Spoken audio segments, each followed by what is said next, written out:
नमस्कार। ये महाभारत कथा पूरी तरह से वेद व्यास महाभारत के ऊपर आधारित है। यदि आप इसका निरंतर श्रवण करते रहना चाहते हैं तो इस चैनल को सब्सक्राइब जरूर कर लें और आगे आने वाली सभी पॉडकास्ट के नोटिफिकेशन के लिए बेल आइकन को भी जरूर से प्रेस कर दें। अब हम सुनेंगे घटोत्कच की मृत्यु से भगवान की प्रसन्नता तथा पांडव हितैषी भगवान के द्वारा कर्ण का बुद्धिमोह। संजय कहते हैं, घटोत्कच के मारे जाने से समस्त पांडव शोकमग्न हो गए। सबकी आंखों से आंसुओं की धारा बहने लगी, किंतु वसुदेव नंदन श्री कृष्ण को बड़ी खुशी थी। वे आनंद में थे। उन्होंने बड़े जोर से सिंहनाद किया और हर्ष से झूमकर नाचने लगे। फिर अर्जुन को गले लगाकर उनकी पीठ ठोकी और बारंबार गर्जना की। भगवान को इतना प्रसन्न जान अर्जुन बोले, मधुसूदन, आज आपको बेमोह के इतने खुशी क्यों हो रही है? घटोत्कच के मारे जाने से हमारे लिए शोक का अवसर उपस्थित हुआ है। सारी सेना विमुख होकर भागी जा रही है। हम लोग भी बहुत घबरा गए हैं, तो भी आप प्रसन्न है। इसका कोई छोटा मोटा कारण नहीं हो सकता। जनार्दन, बताइए क्या वजह है इस प्रसन्नता की? यदि बहुत छिपाने की बात न हो तो अवश्य बता दीजिए, मेरा धैर्य छूटा जा रहा है।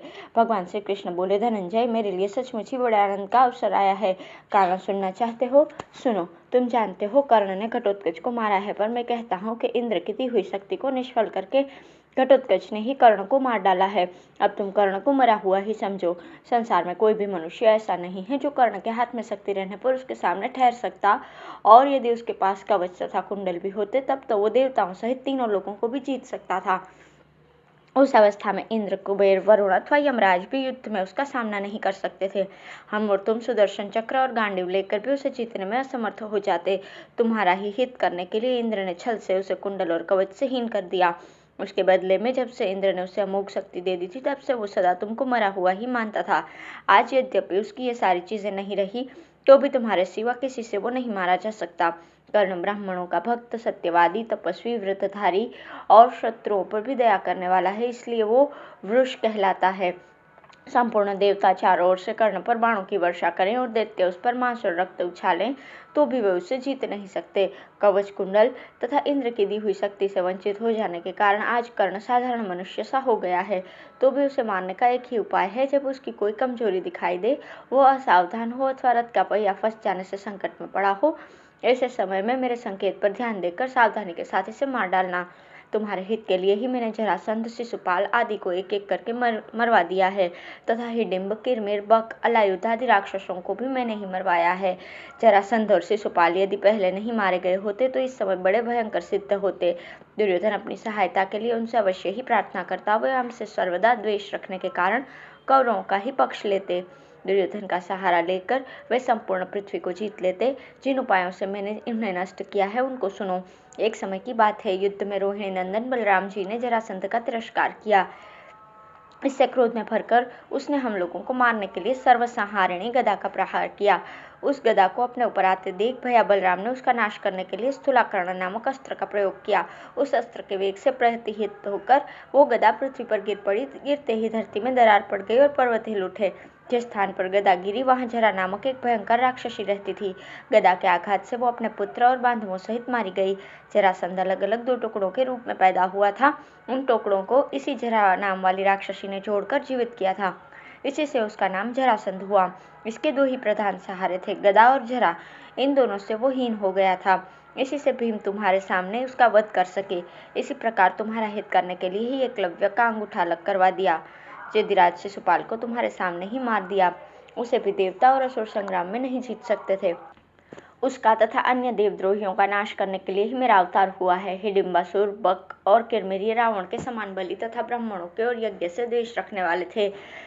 लोक कल्याण के लिए ही इन्हें भीम से मैंने मरवा दिया। इसी प्रकार घटोत्कच के हाथ से अलायुध का नाश कराया और कर्ण के द्वारा शक्ति प्रहार कर घटोत्कच का भी नाश किया। यदि इस महासमर में कर्ण अपनी शक्ति के द्वारा घटोत्कच को नहीं मार डालता तो मुझे उसका अवध करना पड़ता। इसके द्वारा तुम लोगों का प्रिय कार्य कराना था, इसलिए मैंने पहले ही इसका वध नहीं किया। घटोत्कच ब्राह्मणों का द्वेषी और यज्ञों का नाश करने वाला था। यह पापात्मा धर्म का लोप कर रहा था, इसी से इस प्रकार इसका विनाश करवाया है। जो धर्म का लोप करने वाले हैं सभी मेरे वध्य है। मैंने धर्म स्थापना के लिए प्रतिज्ञा कर ली है। जहाँ वेद, सत्य, दम, पवित्रता, धर्म, लज्जा, श्री, धैर्य और क्षमा का वास है, वहाँ मैं सदा ही क्रीड़ा किया करता हूँ। यह बात मैं सत्य की शपथ खाकर कहता हूँ। अब तुम्हें कर्ण का नाश करने के विचार में विषय नहीं करना चाहिए। मैं ये उपाय बताऊंगा जिससे तुम कर्ण को और भीम दुर्योधन को मार सकेंगे। इस समय तो दूसरी ओर ध्यान देने की आवश्यकता नहीं है। तुम्हारी सेना चारों ओर भाग रही है और कौरव सैनिक तक तक कर मार रहे हैं। धृतराष्ट्र ने पूछा, संजय, यदि कर्ण की शक्ति एक ही वीर का वध करने के लिए निष्फल हो जाने वाली थी तो उसने सब कुछ छोड़कर अर्जुन पर ही उसका प्रहार क्यों नहीं किया? अर्जुन के मारे जाने पर समस्त पांडव और संजय अपने आप नष्ट हो जाते। यदि कहो अर्जुन सुतपुत्र से लड़ने नहीं आए तो उसे स्वयं ही उनकी तलाश करनी चाहिए थी। अर्जुन की तो यह प्रतिज्ञा है कि युद्ध के लिए ललकारने पर पीछे पैर नहीं हटा सकता। संजय ने कहा, महाराज, भगवान श्री कृष्ण की बुद्धि हम लोगों से बड़ी है।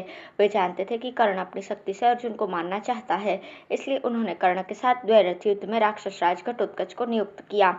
ऐसे ऐसे अनेकों उपायों से भगवान अर्जुन की रक्षा करते आ रहे हैं। विशेषतः कर्ण की अमोघ शक्ति से उन्होंने ही अर्जुन की रक्षा की है, नहीं तो वो अवश्य ही उनका नाश कर डालती। धृतराष्ट्र ने पूछा, संजय, कर्ण भी तो बड़ा बुद्धिमान है। उसने स्वयं ही अर्जुन पर अब तक उस शक्ति का प्रहार क्यों नहीं किया? तुम भी तो बड़े समझदार हो, तुमने ही कर्ण को ये बात क्यों नहीं सुझा दी? संजय ने कहा, महाराज, प्रतिदिन रात्रि में दुर्योधन, शकुनी, मैं और दुशासन ये सब लोग कर्ण से प्रार्थना करते थे कि भाई, कल के युद्ध में तुम सारी सेना को छोड़कर पहले अर्जुन को ही मार देना, फिर तो हम लोग पांडवों और पांचालों पर दास की भांति शासन करेंगे।